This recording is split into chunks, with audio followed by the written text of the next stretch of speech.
রাস্তা খুলে দিয়েছিলে, রাস্তা উন্মুক্ত করে দিয়েছিলে। আমরা নবী মুসা কালিমুল্লাহর মতো না হলেও নবী মুসা কালিমুল্লাহর নবী, ঈসা রূহুল্লাহর নবী, এমনকি আদম সফিউল্লাহর নবী, সকল নবীর নবী, আখির জামানার নবী মুহাম্মদুর রাসূলুল্লাহ সাল্লাল্লাহু আলাইহি ওয়াসাল্লামের উম্মত। আয় আল্লাহ, সেই আখির জামানার নবীর ওসিলায় নবী মুহাম্মদুর রাসূলুল্লাহ সাল্লাল্লাহু আলাইহি ওয়াসাল্লামের ওসিলায় আয় আল্লাহ আমাদেরকে সমুদ্র পার হয়ে যাওয়ার ব্যবস্থা করে দাও। আল্লাহ রাব্বুল আলামিন সাহাবায়ে কেরামের কাকুতি মিনতি আবেদন নিবেদনকে মুহূর্তের মধ্যে কবুল করে নিয়েছেন। জাহাজ ছাড়া, স্টিমার ছাড়া সাহাবায়ে কেরাম সমুদ্রের পানির উপর দিয়া শাহজালাল রহমতুল্লাহি আলাইহি যেভাবে আমাদের সিলেটের সুরমা নদী জায়নামাজের উপরে দাঁড়িয়ে পার হয়েছেন, সাহাবায়ে কেরাম জায়নামাজ ছাড়াই, নৌকা স্টিমার ছাড়াই সমুদ্র পাড়ে দিয়েছেন। আল্লাহু আকবার, আওয়াজ করে বলি আল্লাহু আকবার। আমাদের পক্ষে এভাবে সম্ভব হয় না কেন? আমরা নামকে ওয়াস্তে মুসলমান, নামের মুসলমান, দাবি করি মুসলমান, কিন্তু ইসলাম ও মুসলমানের কিছুই হয়তো আমার মধ্যে নেই। আমি শুধু নামের মধ্যে আছি, সাইনবোর্ডের মধ্যেই আছি, আমি শুধু ব্যানার নিয়েই আছি যে আমার দাদা ছিলেন মুসলমান, আমার বাবা ছিলেন মুসলমান, আমি একজন মুসলমান। জুমার নামাজও আদায় নাও যদি করি, বছরে কুরবানের দিনে মাশাআল্লাহ আত্মা ঠান্ডা করে কুরবানের গোশত খাই, তাই আমি মুসলমান। এই তো আমরা মুসলমান। আমার মধ্যে ইসলাম বলতে কিছু নাই, শরীয়ত বলতে কিছু নাই। আমি শুধু নাম আর ব্যানার নিয়েই ব্যস্ত আছি। হাকিমুল উম্মত মুজাদ্দিদে মিল্লাত আশরাফ আলী থানভী রহমতুল্লাহি আলাইহির দরবারে একজন তার জটিল সমস্যা নিয়ে এসেছে। হুজুর, অনেক দিন হলো আমি এই সমস্যায় জর্জরিত। আপনি বড় বুজুর্গ, বড় আলেম, বড় পীর, আমাকে কোনো তদবির দিন, আমাকে কোনো ব্যবস্থা দিন, কিছু আমল বলে দিন যে আমলের ওসিলায় আল্লাহ আমাকে এই মহা সমস্যা থেকে মুক্তি দান করবেন। থানভী রহমতুল্লাহি আলাইহি আল্লাহর বান্দাকে বললেন, তুমি প্রতিদিন ফজরের নামাজের পরে সূরা ইয়াসিন 13 বার তিলাওয়াত করিও। এভাবে একটানা 40 দিন সূরা ইয়াসিনের আমল করো।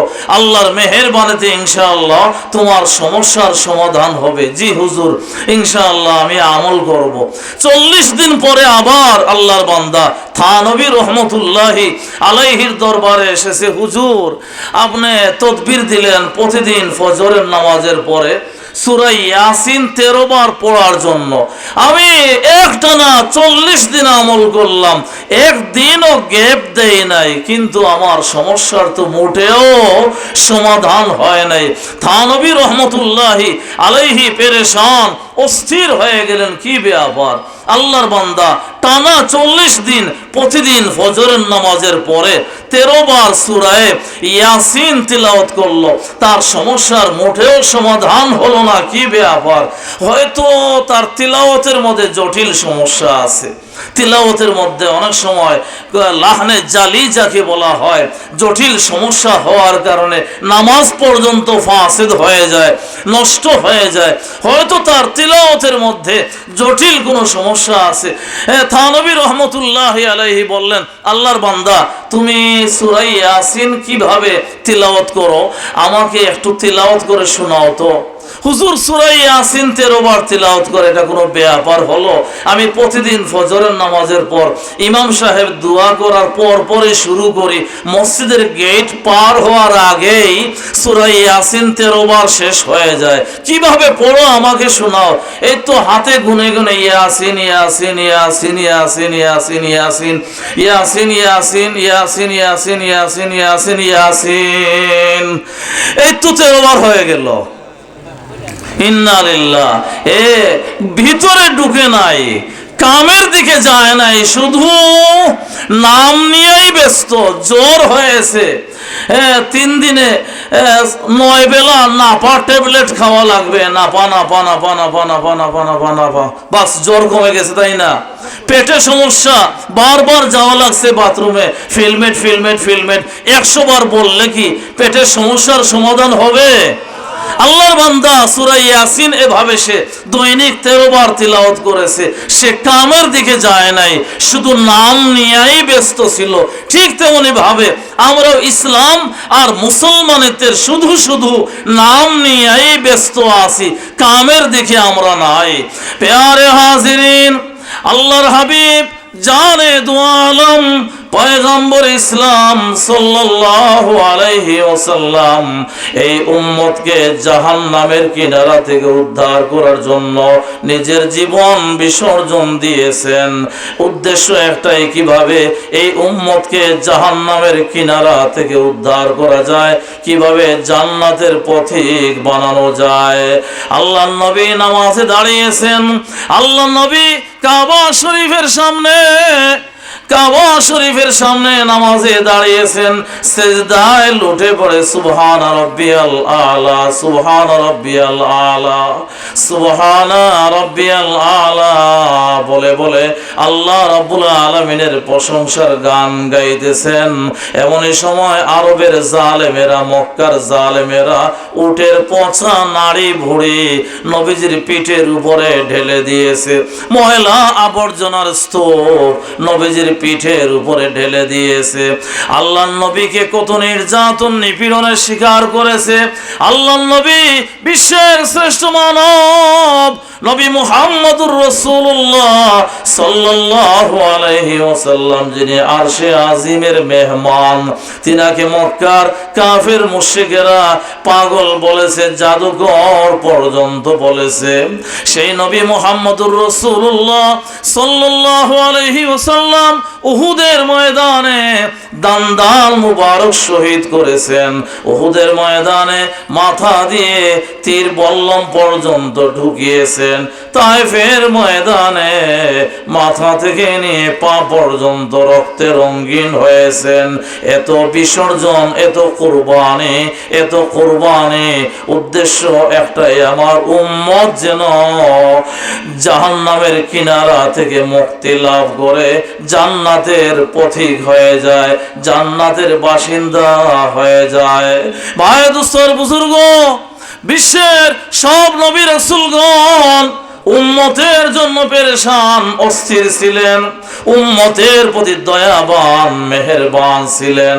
কিন্তু আমাদের নবী মুহাম্মদুর রাসূলুল্লাহ সাল্লাল্লাহু আলাইহি ওয়াসাল্লামের মতো এত দয়াবান, মেহেরবান আর কাউকে পাওয়া যায় না। আল্লাহর নবী রাতের অন্ধকারে তো উম্মতের পেরেশানি, আল্লাহর নবী দিনের আলোতে সেখানে উম্মতের পেরেশানি। আল্লাহর নবী লুকালয়ে তো উম্মতের পেরেশানি, আল্লাহর নবী নির্জনতায় তো উম্মতের পেরেশানি। আল্লাহর নবী মক্কা মুকাররমায় তো উম্মতের পেরেশানি, আল্লাহর নবী মদিনা মুনাওয়ারায় তো উম্মতের পেরেশানি, আল্লাহর নবী উহুদের ময়দানে সেখানে উম্মতের পেরেশানি, আল্লাহর নবী বদরের ময়দানে তো সেখানে উম্মতের পেরেশানি, আল্লাহর নবী খন্দকের ময়দানে সেখানে উম্মতের পেরেশানি, আল্লাহর নবী তাবুকের ময়দানে তো সেখানেও উম্মতের পেরেশানি, আল্লাহর নবী ইয়ারমুকের ময়দানে তো সেখানে উম্মতের পেরেশানি, আল্লাহর নবী হুনাইনের ময়দানে তো সেখানেও উম্মতের পেরেশানি। এবং কি আল্লাহর নবী দুনিয়া থেকে চলে যাওয়ার পর কিয়ামতের ময়দানে উম্মতের জন্য পেরেশান, অস্থির হয়ে পড়বেন। উদ্দেশ্য একটাই, কাল কিয়ামতের ময়দানে আমার একটা উম্মত যেন জাহান্নামের আসামি না হয়। ভাই দোস্তর বুজুর্গ, কাল কিয়ামতের ময়দানে আদম সফিউল্লাহ নফসি নফসি বলে কাঁদতে থাকবেন, ঈসা রূহুল্লাহ নফসি নফসি বলে কাঁদতে থাকবেন, নূহ নাজিউল্লাহ নফসি নফসি বলে কাঁদতে থাকবেন, ইব্রাহিম খলিলুল্লাহ নফসি নফসি বলে কাঁদতে থাকবেন, ইসমাইল যাবিহুল্লাহ নফসি নফসি বলে কাঁদতে থাকবেন। একমাত্র বিশ্ব নবী মুহাম্মদুর রাসূলুল্লাহ সাল্লাল্লাহু আলাইহি ওয়াসাল্লামের জবানে জারি হবে উম্মতি উম্মতি। আল্লাহু আকবার, আওয়াজ করে বলি আল্লাহু আকবার। ভাই দোস্তর বুজুর্গ, সেই নবী মুহাম্মদুর রাসূলুল্লাহ সাল্লাল্লাহু আলাইহি ওয়াসাল্লাম এভাবে নিজের জীবন বিসর্জন দিয়ে উম্মতকে জাহান্নামের কিনারা থেকে উদ্ধার করে বাবারা জান্নাতের পথে নিয়ে এসেছিলেন। কিন্তু আজ উম্মতের কি অবস্থা দেখে মনে হয় আজকের দুনিয়াবাসী, আজকের মুসলমানেরা শুধু জাহান্নামের দিকে চলে যাচ্ছে তা নয়, বরং জাহান্নামে যাওয়ার প্রতিযোগিতায় লিপ্ত হয়েছে। কথা ঠিক কিনা? অবস্থা দেখে মনে হয় আজকের উম্মতেরা, আজকের মুসলমানেরা শুধু জাহান্নামের দিকে চলে যাচ্ছে তা নয়, বরং জাহান্নামে যাওয়ার প্রতিযোগিতায় লিপ্ত হয়েছে। অনেক পুরুষেরা পর নারীর সাথে কথা বলার মজায় লিপ্ত হয়ে জাহান্নামের কিনারায় দাঁড়িয়ে আছে। অনেক নারীরা পর পুরুষের সাথে কথা বলার মজায় লিপ্ত হয়ে জাহান্নামের কিনারায় দাঁড়িয়ে আছে। তারপরও দাবি হলো মুসলমান। আবার অনেকে সুদ, ঘুষ, মদ, গাঁজা ইত্যাদি হারাম মাল খেয়ে আনন্দে দিশেহারা হয়ে জীবন যাপন করছে, তারপরও দাবি হলো মুসলমান। আবার অনেকে গান, বাদ্যযন্ত্র, টিভি, টেলিভিশন, সিনেমা, অশ্লীলতা, বেহায়াপনার ছবি, ফিল্মের আড্ডায় আনন্দে দিশেহারা, তারপরও দাবি হলো মুসলমান। আবার অনেকে চুরি, ডাকাতি, ছিনতাই, রাহাজানি, খুন খারাপি ইত্যাদি জঘন্যতম অপরাধে জড়িত, তারপরও দাবি হলো মুসলমান। আবার কেউ সিহাসিত্তার সব হাদিস জানে বলে দাবি করে সারা জীবন গান গেয়ে জিন্দেগি বরবাদ করেছে। সারা জীবন নাট্য মঞ্চ পরিচালনা করে জিন্দেগি বরবাদ করে দিয়েছে। নাটকীয় নির্বাচনের সহযোগিতায়, নাটকীয় নির্বাচনের সুবাদে সংসদে গিয়ে এমন গায়ক আর নায়ক দাবি করে সিহাসিত্তার সব হাদিস আমার জানা। নাউজুবিল্লাহ, পেটে লাথি মারলেও কুল হুয়াল্লাহ শরীফ বের হবে না, তারপরও দাবি হলো মুসলমান। হজের বিরুদ্ধে কথা বলে, পর্দার বিরুদ্ধে কথা বলে, জিহাদের বিরুদ্ধে কথা বলে, নারী সম অধিকারের পক্ষে কথা বলে, দাড়ির বিরুদ্ধে কথা বলে, আলেম উলামার উপর নির্যাতন নিপীড়নের স্টিম রোলার চালায়, বাংলার পাক জমিনে ভাস্কর্য স্থাপন করে বাংলার মুসলমানদেরকে মূর্তি পূজারী বানাতে চায়, তারপরও দাবি হলো মুসলমান। শাহজালালের মাজার জিয়ারত করে, বছরে বছরে হজ উমরা করে, আবার ভারতে গিয়ে রাম নারায়ণের হাতে কপালে তিলক লাগায়, তারপরও দাবি হলো মুসলমান। কিন্তু পীরের পায়ে পর্যন্ত সেজদা করে, মাজারে গিয়ে সেজদা করে, মাজারের দেয়ালে মোমবাতি জ্বলছে, আমার নিজ চোখে দেখা মাজারের দেয়ালে মোমবাতি জ্বলছে। ওই আগুনের উপরে যদ্দূর কাছাকাছি মাথা নেওয়া যায়, মুসলমানের সন্তানেরা সেই আগুনের উপরে সেজদা করছে। নাউজুবিল্লাহ। মাজার পূজায় লিপ্ত, পীর পূজায় লিপ্ত, মারেফতের নামে, তরিকতের নামে অগ্নি পূজায় লিপ্ত, তারপরও দাবি হলো মুসলমান। নামাজ পড়ে না, রোজা রাখে না, হালাল হারামের ব্যবধান করে না, বছরের মাথায় শুধু কেবলা বাবার দরবারে বিশাল গরু নিয়ে যায়, যা নবীজির মাজারে হয় না, আবু বকর, উমর, উসমান, আলীর মাজারে হয় না, সাহাবায়ে কেরামের মাজারে হয় না, এমন কর্মকাণ্ড চালায়, তারপরও দাবি হলো মুসলমান। ইসলাম বিরোধী সব ধরনের কর্মকাণ্ডে জড়িত, তারপরও দাবি হলো মুসলমান। এটা তো আমাদের জমিনের স্লোগান, আমি মুসলমান, এটা তো আমাদের জমিনের স্লোগান, আসমানের স্লোগান, আল্লাহ রাব্বুল আলামিনের শাহী ফরমান। না না না, তুমি মুসলমান নয়, তুমি টাটকা বেঈমান নাফরমান। হে নাফরমান, স্মরণ রাখো, যখন শুরু হবে কিয়ামতের ময়দান, তোমার দিকে গর্জন করে করে, বাঘের মতো গর্জন করে করে, বিকট শব্দ করে করে ধেয়ে আসবে জাহান্নামের অগ্নিশিখা লেলিহান। ওই কঠিন কিয়ামতের ময়দানে কাজে আসবে না তোমার লাইফ এনজয় ফ্রেন্ড, অভিশপ্ত শয়তান। তুমি খুঁজে পাইবা না নাজাতের কোনো উপায় উপাদান। হ্যাঁ বান্দা, আর দেরি করো না, আর দেরি করো না। হায়াতের গ্যারান্টি কারো কাছে নেই। কার কোন সময় জীবনের আলো নিভে যাওয়ার সময় হয়ে যায়, কার কোন সময় জীবনের বিদায়ী ঘন্টা বাজার সময় হয়ে যায়, কার নাম ধরে কোন সময় ইন্না লিল্লাহি ওয়া ইন্না ইলাইহি রাজিউন পড়া হয়, কারো কাছে গ্যারান্টি নেই।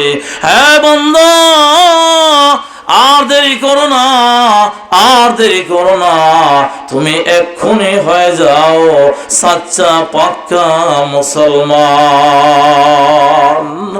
আল্লাহ যেন আমাদের সবাইকে কবুল করেন, বলি আল্লাহুম্মা আমিন। আসুন আমরা সত্যিকার মুসলমান হওয়ার চেষ্টা করি। দাদা মুসলমান, আমার বাবা মুসলমান, মা মুসলমান, কুরবানির গোশত খাই তাই আমিও মুসলমান না। এই ব্যানারের মাধ্যমে, এই সাইনবোর্ডের মাধ্যমে কিয়ামতের ময়দানে নাজাত পাওয়া যাবে না। আসুন আমরা মাঝে মধ্যে নীরবে নির্জনে বসে কবরস্থানের উন্নয়ন কল্পে আজকের মাহফিলের আয়োজন, এই টাকা পয়সা লক্ষ লক্ষ টাকা যদি কালেকশন হয়, এটা এক নম্বরের উন্নয়ন হবে না। এক নম্বরের উন্নয়ন হবে যদি আজ থেকে আমি অন্ধকার কবরের প্রস্তুতি নেওয়া শুরু করি। নীরবে নির্জনে বসে আমি চিন্তা ভাবনা করি, আমার বয়সের, আমার চেয়ে কম বয়সের কতজন কবরস্থানের বাসিন্দা হয়ে গেছে। আমি যেভাবে জীবন যাপন করছি, আজ রাতে যদি হঠাৎ করে মালাকুল মউতের আগমন হয়ে যায়, আমার নামে ইন্না লিল্লাহি ওয়া ইন্না ইলাইহি রাজিউন পড়া হয়, তাহলে আমি নামাজের চেহারা নিয়ে আল্লাহর দরবারে হাজিরা দেব না বেনামাজির চেহারা নিয়ে আল্লাহর দরবারে হাজিরা দেব? আমি রোজাদারের চেহারা নিয়ে আল্লাহর দরবারে হাজিরা দেব না বেরোজাদারের চেহারা নিয়ে আল্লাহর দরবারে হাজিরা দেব? আমি হালাল খুরের চেহারা নিয়ে আল্লাহর দরবারে হাজিরা দেব না হারাম খুরের চেহারা নিয়ে আল্লাহর দরবারে হাজিরা দেব? এই যে অ্যান্ড্রয়েড সেট, আইফোন, স্মার্টফোন নিয়ে রাত 2টা 3টা আমার চলছে, 2টা 3টা পর্যন্ত চলছে অশ্লীলতা, বেহায়াপনার ছবি ফিল্ম নিয়ে আমি মগ্ন। এই দুই চোখের জবাব দিতে হবে, এই দুই কানের জবাব দিতে হবে। অশ্লীলতা, বেহায়াপনার ছবি ফিল্ম দেখে দেখে কলবের মধ্যে জং মরিচা তৈরি হচ্ছে। কিয়ামতের ময়দানে আমার কলব থেকে দুর্গন্ধ বের হবে। এই চেহারা নিয়ে যদি আমি আল্লাহর দরবারে হাজিরা দেই, আমার কি উপায় হবে? কি উপায় হবে? কি উপায় হবে? এই যে একটা সমস্যার কথা বললাম, আগে মুরব্বীরা বলতেন যখন গ্রামে গঞ্জে বাড়ি ঘরে 2-1টা টিভি টেলিভিশন ঢুকে পড়লো, তখন মুরব্বীরা বলতেন জামানার অবস্থা খুবই খারাপ, ঘরে ঘরে সিনেমা। আগে ছিল শুধু বড় বড় বাজারে, শহরে, বন্দরে সিনেমা, পরে আস্তে আস্তে ঢুকলো বাড়ি ঘরে টিভি টেলিভিশন। মুরব্বীদেরকে বলতে শুনেছি এখন ঘরে ঘরে সিনেমা। এখন ঘরে ঘরে সিনেমা নয়, এখন আপনাদের এলাকায় হয়তো নাই, আমাদের সিলেটে আছে হাতে হাতে সিনেমা, পকেটে পকেটে সিনেমা, খেতার তোলে, লেপের তোলে, বালিশের তোলে সিনেমা, আমতলা, বরতলা, বড়ইতলা, জামতলা, গাবতলা, সব জায়গাতে সিনেমা। সব জায়গায় সিনেমা। এই সিনেমার মাধ্যমে, এই হ্যান্ড সিনেমা, পকেট সিনেমার মাধ্যমে ছাত্রছাত্রীদের লেখাপড়া নষ্ট হচ্ছে। ভালো সম্ভ্রান্ত ফ্যামিলির সন্তানদের আখলাক চরিত্র নষ্ট হচ্ছে। না, মোবাইলের বিষয়ে, ফেসবুক নেট ইউজের ব্যাপারে আমাদের নিয়ন্ত্রিত হওয়া দরকার। লাগামহীন ভাবে যেন আমরা এগুলো ব্যবহার না করি। আল্লাহ হেফাজত করেন, বলি আল্লাহুম্মা আমিন। আলোচনা বেশি লম্বা সময় হবে না, যতদূর সম্ভব অল্প সময়ের মধ্যেই আখেরি মোনাজাতের দিকে যাওয়ার চেষ্টা করব। ভাই দোস্ত আর বুজুর্গ, আমাদের ঈমান সাহাবায়ে কেরামের ঈমানের মতো যদি হয়ে যায়, আমাদের ঈমান যদি আল্লাহ ওয়ালা তাবিঈন, তবে তাবিঈন, আইম্মায়ে মুজতাহিদিনের ঈমানের মতো হয়ে যায়, আমাদের ঈমান যদি সত্যিকার ঈমান হয়ে যায়, আমাদের ইসলাম যদি সাহাবায়ে কেরামের ইসলামের মতো হয়ে যায়, আমাদের আকীদা বিশ্বাস যদি সাহাবায়ে কেরাম, তাবিঈন, তবে তাবিঈন, আইম্মায়ে মুজতাহিদিনের ঈমানের মতো পাওয়ারফুল ঈমান হয়ে যায়, তাহলে কোনো বিজাতি যতই পরাশক্তির মালিক হোক না কেন, আমরা মুসলিম জাতির সামনে এসে দাঁড়ানোর সাহস করতে পারবে না। আসুন আমরা ঈমানকে সত্যিকার ঈমান বানাই, আসুন আমরা ঈমানকে সাচ্চা পাকা ঈমান বানাই। সাহাবায়ে কেরামের ঈমান কেমন ছিল? মক্কার কাফের মুশরিকরা নবীর সাহাবী হযরতে যায়েদ ইবনে দাসানা রাদিয়াল্লাহু তাআলা আনহু, নাম কি বললাম? যায়েদ ইবনে দাসানা। মাশাআল্লাহ, ইয়ং জেনারেশন, ছোটদের এইসব নাম মুখস্থ করা কঠিন হয়ে দাঁড়ায়, সহজ হয়। দিবালা, মেসি, নেইমার, এগুলা যদি বলা হয় খুব সহজে একবার বলতেই কয়েকটা নাম, একবার বলতেই শুদ্ধ করে বিশুদ্ধভাবে বলতে পারে।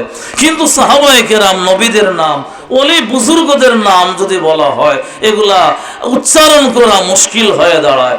ভাই দোস্তর বুজুর্গ, যায়েদ ইবনে দাসানা রাদিয়াল্লাহু তাআলা আনহুকে ইসলাম কবুল করার অপরাধে, কালেমায়ে তয়্যিবা কলবে জবানে জারি করার অপরাধে মক্কার কাফের মুশরিকেরা গ্রেফতার করে নিয়ে যায়। তিনাকে ফাঁসির কাস্টে ঝুলাবে। আবু সুফিয়ান বিন হারব, তিনি এখনো ইসলাম ধর্ম গ্রহণ করেন নাই, পরে ইসলাম ধর্ম গ্রহণ করেছেন। আবু সুফিয়ান বিন হারব নবীর সাহাবী হযরতে যায়েদ ইবনে দাসানা রাদিয়াল্লাহু আনহুকে বলেন, হে যায়েদ ইবনে দাসানা, তুমি একটা কথা জবান দিয়ে উচ্চারণ করো যে আজকের এই ফাঁসির কাস্টে আমি যায়েদ ইবনে দাসানাকে না ঝুলিয়ে আমার নবী মুহাম্মদকে যদি ঝুলানো হয়, এতে আমি যায়েদ ইবনে দাসানা খুশি হব। হ্যাঁ যায়েদ ইবনে দাসানা, এইটুকু কথা যদি জবান থেকে বের করতে পারো, তোমার নবী মুহাম্মদকে কিন্তু ফাঁসির কাস্টে ঝুলানো হবে না, তবে এই কথাটা বলার কারণে তোমাকে মুক্তি দিয়ে দেয়া হবে। যায়েদ ইবনে দাসানা রাদিয়াল্লাহু আনহু বলেন, হে আল্লাহর দুশমন, হে আল্লাহর দুশমন, খবরদার, খবরদার, এমন বেয়াদবিমূলক কথা আর দ্বিতীয়বার যেন উচ্চারণ না করো।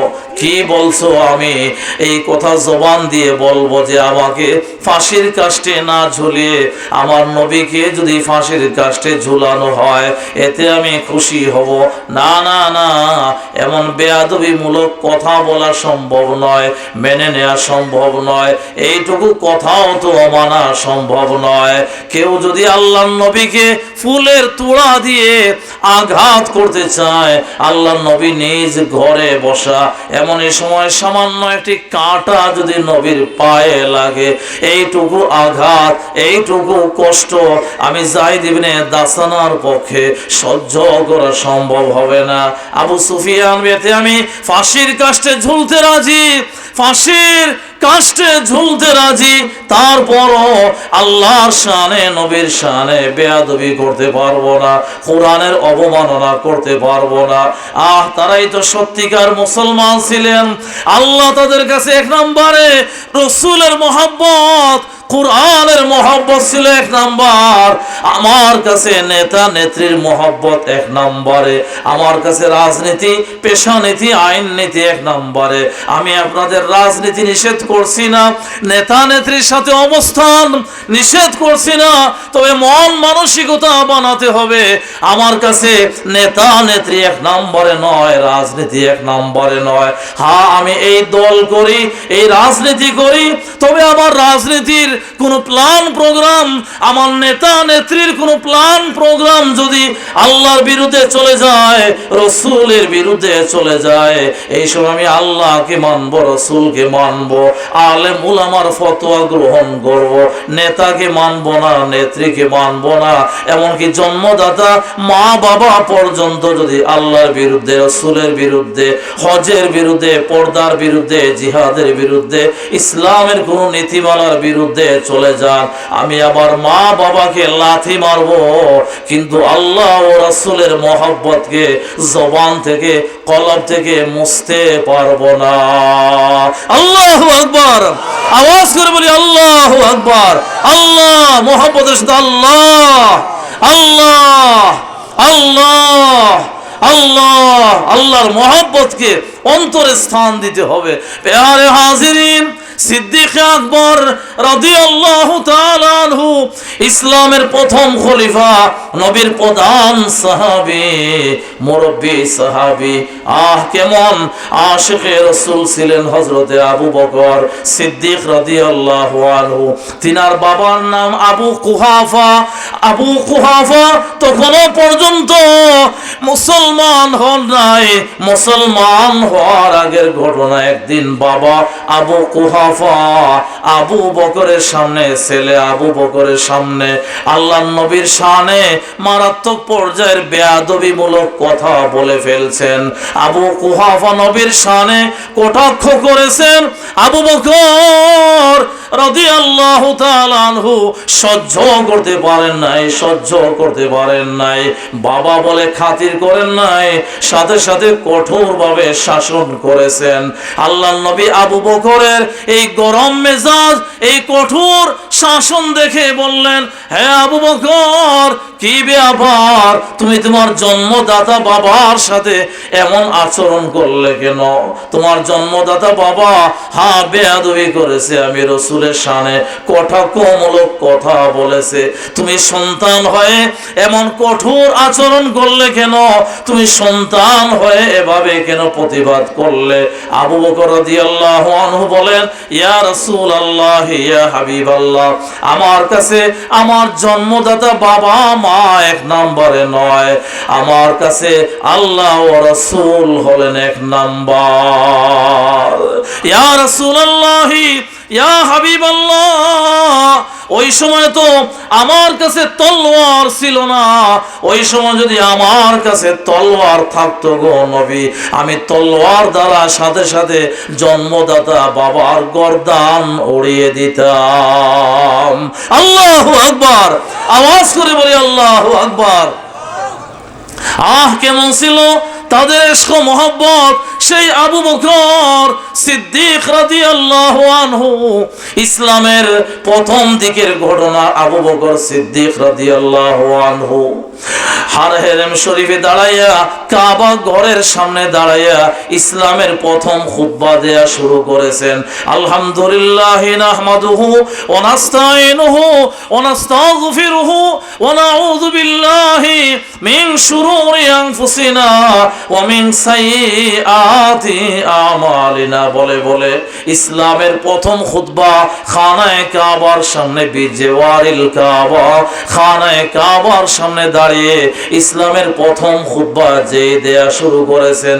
আরবের কাফের জালেমেরা যার পর নাই তীর বল্লম মারা শুরু করে, পাথরের বর্ষণ শুরু করে, পাথর বর্ষণ করে করে আবু বকর রাদিয়াল্লাহু আনহুর মাথা থেকে নিয়ে পা পর্যন্ত ক্ষত বিক্ষত করে দে, ঝড় ঝড় করে ফিনকি দিয়ে দিয়ে রক্ত পড়া শুরু হয়, ঝড় ঝড় করে ফিনকি দিয়ে দিয়ে রক্ত পড়া শুরু হয়। এক পর্যায়ে বেহুশ হয়ে জমিনে পড়ে যান, হুঁশ নাই, জবানে কোনো কথা নাই। সন্ধ্যা সকালবেলা হুশ কিছুটা ফিরে আসে। ইতিমধ্যে তিনার আত্মীয় স্বজন আপন জনেরা আশেপাশে এসে ভিড় জমায়। হুশ ফিরে আসলে একটা দানা খেজুর মুখে দেয়া হবে, এক ফোঁটা পানি মুখে দেয়া হবে। সন্ধ্যার সময় হুশ ফিরে আসে তিনার।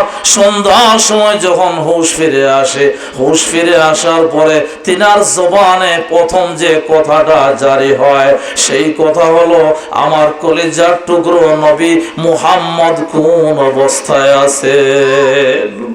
আশেপাশের লোকেরা তিনার আপন জনেরা বলে, হে আবু বকর, এই মুহাম্মদের জন্য আজ তুমি এভাবে মাথা থেকে নিয়ে পা পর্যন্ত রক্তে রঙিন হয়েছো। এই মুহাম্মদের কারণে আজ তুমি এভাবে কঠিন থেকে কঠিন নির্যাতন নিপীড়নের শিকার হয়েছো। হুশ ফিরে আসার সাথে সাথে আশ্চর্যের ব্যাপার, আবার তুমি সেই মুহাম্মদের কথা স্মরণ করছো। আবু বকর রাদিয়াল্লাহু আনহুর জবানে কথা একটাই, আমার নবী মুহাম্মদুর রাসূলুল্লাহ কোথায় কোন অবস্থায় আছেন, নিরাপদে আছেন কিনা। তিনার মা পর্যন্ত এসে অনুরোধ করলেন, বাবা এক ফোঁটা পানি মুখে দাও, এক দানা খেজুর মুখে দাও। এই সকালবেলা থেকে সন্ধ্যা পর্যন্ত একটা দানা খেজুর মুখে দেওয়া নাই, এক ফোঁটা পানিও মুখে দেওয়া নাই। আবু বকরে, তুমি মেহেরবানি করে এক ফোঁটা পানি মুখে দাও, একটা দানা খেজুর মুখে দাও। আবু বকরের কথা একটাই, আমার নবী আমার পয়গম্বর কোন অবস্থায় আছেন আমাকে জানাও। উমর রাদিয়াল্লাহু আনহুর বোন হযরতে উম্মে জামিল রাদিয়াল্লাহু আনহা বলেন, হে আবু বকর, আপনি নিশ্চিন্ত থাকুন, আপনি পানি পান করেন, খেজুর চিবিয়ে চিবিয়ে খান, অসুবিধা নাই, নবীজি নিরাপদে আছেন। আল্লাহর নবী নিরাপদে আছেন, আল্লাহর নবী হেফাজতে আছেন। আবু বকর রাদিয়াল্লাহু আনহু বলেন, হে উম্মে জামিল, আমার নবী পয়গম্বর ইসলাম জানে দু আলম এই মুহূর্তে কোথায় কোন অবস্থায় আছেন।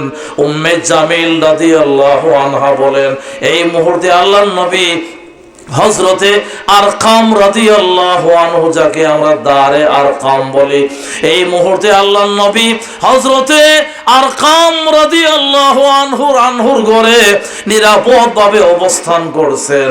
আবু বকর রাদিয়াল্লাহু আনহু বলেন, আলহামদুলিল্লাহ আলহামদুলিল্লাহ।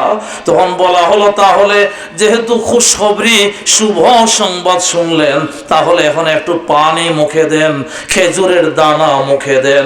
আল্লাহর নবী নিরাপদে আছেন। আবু বকর রাদিয়াল্লাহু আনহু বলেন, হে আল্লাহর বান্দা, আল্লাহর বান্দিরা, তত সময় পর্যন্ত আমি আবু বকরের মুখে এক ফোঁটা পানিও দেয়া সম্ভব হবে না, যত সময় পর্যন্ত নবীজির দিদার নসিব না হবে। সুবহানাল্লাহ। রাত পার হয়ে যায়, সকালবেলা আবু বকর রাদিয়াল্লাহু আনহু পায়ে হেঁটে হেঁটে দারে আরকাম পর্যন্ত, আরকাম রাদিয়াল্লাহু আনহুর ঘর পর্যন্ত গিয়ে পৌঁছলেন। যেই মাত্র নবীজির নূরানি চেহারার দিদার লাভ করলেন, আল্লাহর নবী আবু বকর রাদিয়াল্লাহু আনহুকে বুকের সাথে জড়িয়ে নিলেন। আবু বকর রাদিয়াল্লাহু আনহু হাউমাউ করে কান্না শুরু করলেন। আবু বকরের কান্না দেখে আশেপাশে বিদ্যমান নবীর সব সাহাবীগণ হাউমাউ করে চিৎকার দিয়ে দিয়ে কান্না শুরু করলেন। সাহাবায়ে কেরামের কান্না দেখে, আবু বকর রাদিয়াল্লাহু আনহুর কান্না দেখে আল্লাহর নবীও নিজেকে নিয়ন্ত্রণ করতে পারে নাই। নবীজির গাল বেয়ে বেয়ে ঝর ঝর করে পানি পড়া শুরু হয়। এই মুহূর্তে আবু বকর রাদিয়াল্লাহু আনহু বলেন, ইয়া রাসূলুল্লাহ, ইয়া হাবিবাল্লাহ, আমি আপনার দরবারে দুনিয়ার হুকুমত, দুনিয়ার রাজত্ব চাই না, আমি আপনার দরবারে দুনিয়ার বিল্ডিং বালাখানা চাই না, আমি মাওলার দরবারে বড় ধনী হতে চাই না, আমি মাওলার দরবারে আমি এলাকার নেতৃত্বের কামনা জানাই না। আমি মুসলমান, আমি নামাজি দিনদার। আমি কেমন মুসলমান, আমার মা বাবা নামাজ পড়েন না, কোনো পেরেশানি নাই। মা বাবা অসুস্থ হয়ে পড়লে আমি পেরেশান হয়ে যাই। আমি মুসলমান, আমি নামাজি দিনদার। দাওয়াত ও তাবলীগ অনেক সময় দিয়েছি, কিন্তু আমার বিবি বাচ্চা নামাজ পড়ে না, পর্দা পালন করে না, সুদ ঘুষ মদ গাজার আড্ডা ছাড়ে না, এজন্য আমার কোনো পেরেশানি নাই। আমি কেমন মুসলমান। আর আবু বকর রাদিয়াল্লাহু আনহু কেমন মুসলমান ছিলেন? হযরতে আবু বকর রাদিয়াল্লাহু আনহু নবীজির সিনার সাথে, তিনার সিনা, আল্লাহর নবী সিনার সাথে আবু বকরকে জড়িয়ে ধরেছেন। আবু বকর কাঁদছেন, সব সাহাবীরা কাঁদছেন, আল্লাহর নবীর গাল বেয়ে চোখের পানি পড়ছে। এমনই সময় হযরতে আবু বকর রাদিয়াল্লাহু আনহু বলেন, ইয়া রাসূলুল্লাহ, ইয়া হাবিবাল্লাহ, আমার মা এখনো কালেমা পড়ে মুসলমান হন নাই। কাল কিয়ামতের ময়দানে আমার মা যদি কাফেরের চেহারা নিয়ে আল্লাহর দরবারে হাজিরা দেন, আল্লাহর মেহেরবানিতে যদি আমি বেহেশতে যাই, আল্লাহর মেহেরবানিতে যদি আমি আপনার সাথে হয়ে বেহেশতে যাই, আমার মা যদি চিরস্থায়ী জাহান্নামে থাকে, ওই বেহেশত আমার জন্য জাহান্নাম হয়ে যাবে। ইয়া রাসূলুল্লাহ, ইয়া হাবিবাল্লাহ, আপনি দুই হাত মাওলার দরবারে উত্তোলন করে দোয়া করুন, আল্লাহ যেন আমার মাকে হেদায়েত দিয়ে দে, আল্লাহ যেন আমার মাকে হেদায়েত দিয়ে দে। আল্লাহর নবী সাথে সাথে দুই হাত মাওলার দরবারে উত্তোলন করে বলেন, হে মাওলা রব্বুল আলামিন, আবু বকর আমার, আবু বকর আমার, কি শুভ সংবাদ কিয়ামতের ময়দানে। আল্লাহর নবী যদি আমাদেরকেও বলেন এই উম্মত আমার, তাহলে বিনা হিসাবে জান্নাতের ফয়সালা হয়ে যাবে। আল্লাহর নবী মাওলার দরবারে দুই হাত উত্তোলন করে বলছেন, হে মাওলা, আবু বকর আমার, আবু বকর আমার জন্য, কোরআনের জন্য, ইসলামের জন্য মাথা থেকে নিয়ে পা পর্যন্ত রক্তে রঙিন হয়েছে। আল্লাহ গো, আবু বকরের কলবকে সান্ত্বনা দেওয়ার জন্য আবু বকরের মাকে হেদায়েত দিয়ে দাও। আল্লাহর নবী এবং সাহাবায়ে কেরাম দোয়া থেকে হাত নামাতে পারেন নাই। হাত নামানোর আগে আগে নবীজির এই দোয়া আরশে আজিম পর্যন্ত পৌঁছে যায়। আবু বকরের মা সাথে সাথে ঈমানের কালেমা পড়ে মুসলমান। আসুন ভাইরা, শুধু লম্বা লম্বা হৃদয় বিদারক কাহিনী শুনলেই হবে না, বললেই হবে না। নবী রাসূলদের, সাহাবীদের হৃদয় বিদারক লম্বা লম্বা কাহিনী শুনলাম, শিক্ষা গ্রহণ করলাম না। তারা এত নির্যাতন নিপীড়ন শিকার করে ঈমান ও ইসলামের উপর অটল অবিচল ছিলেন। আমরা নিরাপদ পরিবেশে জীবন যাপন করছি। নামাজ পড়লে কেউ বাধা দেয় না, রোজা রাখলে কেউ বাধা দেয় না, হালাল হারামের ব্যবধান করে চলতে চাইলে কেউ বাধা দেয় না, পর্দা পালন করতে চাইলে কেউ বাধা দেয় না। কিয়ামতের ময়দানে আমাদেরকে যদি আল্লাহ রাব্বুল আলামিন জিজ্ঞেস করে ফেলেন, হে নিশ্চিন্তপুরের লোকেরা, হে তেলিজানার লোকেরা, এত নিরাপদ ভাবে আমি তোমাদের জীবন যাপনের ব্যবস্থা করে দিয়েছি, তারপর আমার নবী মুহাম্মদ এবং নবীর সাহাবীদের রক্তমাখা দিন কেন তোমরা পালন করো নাই? ওই কঠিন কিয়ামতের ময়দানে জবাব দেয়া মুশকিল হয়ে দাঁড়াবে। আসুন এক্ষুনি আমরা নিজের হিসাব করি, আগামী জীবন শুধরানোর চেষ্টা করি। আল্লাহ যেন আমাদের তৌফিক দান করেন। বলি আল্লাহুম্মা আমিন।